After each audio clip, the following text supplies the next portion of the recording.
ಹುಬ್ಬಳ್ಳಿಯಲ್ಲಿ 18ರ ಯುವತಿ 50 ವರ್ಷದ ಅಂಕಲನ್ನ ಮದುವೆಯಾಗಿದ್ದಾಳೆ. ಇನ್ನು ಸರಣಿಯ ಅವಘಡಗಳು ಸಂಭವಿಸುತ್ತಿದ್ದರೂ ಕುಂಭಮೇಳದಲ್ಲಿ ಮತ್ತೆ ಭಾರಿ ಜನಸಂದಣಿ ಉಂಟಾಗಿದೆ. ದೆಹಲಿಯಲ್ಲಿ ಯಮುನಾ ನದಿ ಸ್ವಚ್ಛತಾ ಕಾರ್ಯ ಆರಂಭ ಆಗಿದೆ. ಈ ಸುದ್ದಿಯನ್ನು ನೋಡೋಣ ದೇಶ ವಿದೇಶ ನ್ಯೂಸ್ ಟಾಪ್ 9ನಲ್ಲಿ. ಉತ್ತರ ಪ್ರದೇಶದ ಪ್ರಯಾಗ್ರಾಜ್ನಲ್ಲಿ ನಡೀತಾ ಇರುವ ಕುಂಭಮೇಳಕ್ಕೆ ಆಗಮಿಸ್ತಾ ಇರುವ ಜನರ ಸಂಖ್ಯೆಯಲ್ಲಿ ದಿನೇ ದಿನೇ ಹೆಚ್ಚಳವಾಗುತ್ತಲೇ ಇದೆ. ಕಾಲ್ತುಳಿತದಿಂದ ದುರ್ಘಟನೆಗಳು ನಡೆದರೂ ಜನರ ಉತ್ಸಾಹ ಮಾತ್ರ ಕಮ್ಮಿ ಆಗ್ತಾ ಇಲ್ಲ. ಹೀಗಾಗಿ ಕುಂಭಮೇಳ ನಡೆಯುವ ಪ್ರಯಾಗ್ರಾಜ್ ಹಾಗೂ ಪ್ರಯಾಗ್ರಾಜ್ಗೆ ಹೋಗುವ ಮತ್ತು ಪ್ರಯಾಗ್ರಾಜ್ನಿಂದ ಹೊರಹೋಗುವ ಮಾರ್ಗದಲ್ಲಿ ಭಾರೀ ಟ್ರಾಫಿಕ್ ಸಮಸ್ಯೆ ಉಂಟಾಗಿದೆ. ರಾಷ್ಟ್ರ ರಾಜಧಾನಿಯಲ್ಲಿ ಹಾದು ಹೋಗುವ ಯಮುನಾ ನದಿಯ ಮಾಲಿನ್ಯ ಅತಿರೇಕ ತಲುಪಿದೆ. ಹೀಗಾಗಿ ದೆಹಲಿ ವಿಧಾನಸಭೆ ಚುನಾವಣೆಯಲ್ಲಿ ಇದೇ ಮುಖ್ಯ ವಿಷಯವಾಗಿದೆ. ಆಪ್ ಪಕ್ಷ ಅಧಿಕಾರ ಕಳೆದುಕೊಂಡಿತ್ತು. ಚುನಾವಣೆ ನಂತರ ಎಚ್ಚೆತ್ತುಕೊಂಡಿರುವ ದೆಹಲಿ ಆಡಳಿತ ಈಗ ಯಮುನಾ ನದಿಯ ಸ್ವಚ್ಛತಾ ಕಾರ್ಯ ಆರಂಭಿಸಿದೆ. ಆದರೆ ಯಮುನೆಯನ್ನ ಸ್ವಚ್ಛಗೊಳಿಸುವುದಕ್ಕೆ ಎಷ್ಟು ದಿನ ಹಿಡಿಯುತ್ತೆ ಅನ್ನೋದು ಲೆಕ್ಕಕ್ಕೆ ಸಿಗ್ತಾ ಇಲ್ಲ. ಅರಬ್ ರಾಷ್ಟ್ರಗಳಲ್ಲಿ ಒಂದಾದ ಕತಾರ್ನ ಅಮೀರ್ 2 ದಿನಗಳ ಭಾರತ ಪ್ರವಾಸದಲ್ಲಿದ್ದಾರೆ. ಸೋಮವಾರ ಸಂಜೆ ಭಾರತಕ್ಕೆ ಆಗಮಿಸಿ ಅಮೀರ್ ಅವರನ್ನ ಸ್ವತಃ ಭಾರತದ ಪ್ರಧಾನಿ ನರೇಂದ್ರ ಮೋದಿನೇ ಏರ್ಪೋರ್ಟ್ಗೆ ಆಗಮಿಸಿ ಬರಮಾಡಿಕೊಂಡ್ರು. 2 ದಿನಗಳ ಈ ಪ್ರವಾಸದಲ್ಲಿ ಕತಾರ್ನ Emir Sheikh Tamim bin Hamad Al Thani ದ್ವಿಪಕ್ಷೀಯ ಸಂಬಂಧ ಕುರಿತು ಮಾತುಕತೆ ನಡೆಸಲಿದ್ದಾರೆ. ಚಾಂಪಿಯನ್ಸ್ ಟ್ರೋಫಿ ಕ್ರಿಕೆಟ್ ಟೂರ್ನಿಗಾಗಿ ಮುಂಬೈಗೆ ಆಗಮಿಸಿರುವ ಭಾರತದ ಕ್ರಿಕೆಟ್ ತಂಡ ಈಗ ಅಭ್ಯಾಸ ಆರಂಭಿಸಿದೆ. ಟೀಂ ಇಂಡಿಯಾದ ಆಟಗಾರರಾದ ನಾಯಕ ರೋಹಿತ್ ಶರ್ಮಾ, ವಿರಾಟ್ ಕೊಹ್ಲಿ, ರವೀಂದ್ರ ಜಡೇಜಾ, ಶುಭ್ಮನ್ ಗಿಲ್ ಸೇರಿದಂತೆ ಅನೇಕ ಆಟಗಾರರು ದುಬೈನ ಐಸಿಸಿ ಅಕಾಡೆಮಿಯಲ್ಲಿ ಅಭ್ಯಾಸ ಆರಂಭಿಸಿದ್ದಾರೆ.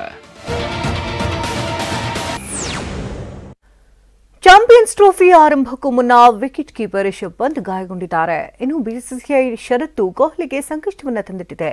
ಏನದು ಅಂತ ನೋಡೋಣ ಕ್ರೀಡೆ ಸಿನಿಮಾ ನ್ಯೂಸ್ ಟಾಪ್ 9ನಲ್ಲಿ. ಬಿಸಿಸಿಐ ವಿಧಿಸಿರುವ ಹೊಸ ಷರತ್ತುಗಳಿಂದ ಟೀಂ ಇಂಡಿಯಾದ ಸ್ಟಾರ್ ಕ್ರಿಕೆಟರ್ ವಿರಾಟ್ ಕೊಹ್ಲಿಗೆ ಸಂಕಷ್ಟ ಎದುರಾಗಿದೆ.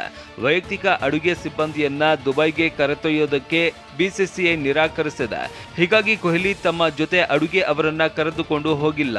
ಸದ್ಯ ಆಹಾರ ಕೇಂದ್ರದಿಂದ ತಮಗೆ ಬೇಕಾದ ಆಹಾರವನ್ನ ಪಡಿತಾ ಇದ್ದಾರೆ.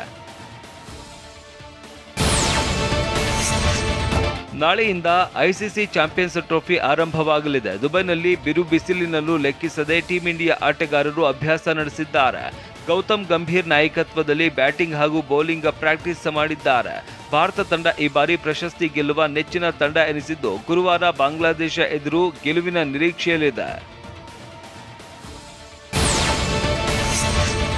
ಮಹಿಳಾ ಪ್ರೀಮಿಯರ್ ಲೀಗ್ 2025ರ ಆವೃತ್ತಿಯಲ್ಲಿ ಹಾಲಿ ಚಾಂಪಿಯನ್ ಆರ್ಸಿಬಿ ಗೆಲುವಿನ ಓಟ ಮುಂದುವರೆಸಿದೆ.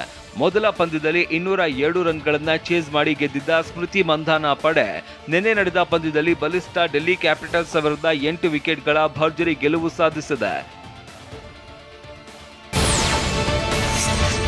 142 ರನ್ಗಳ ಗುರಿಯನ್ನ ಬೆನ್ನಟ್ಟಿದ್ದ ರಾಯಲ್ ಚಾಲೆಂಜರ್ಸ್ ಬೆಂಗಳೂರು ಸ್ಫೋಟಕ ಬ್ಯಾಟಿಂಗ್ ಪ್ರದರ್ಶನ ನೀಡಿತು.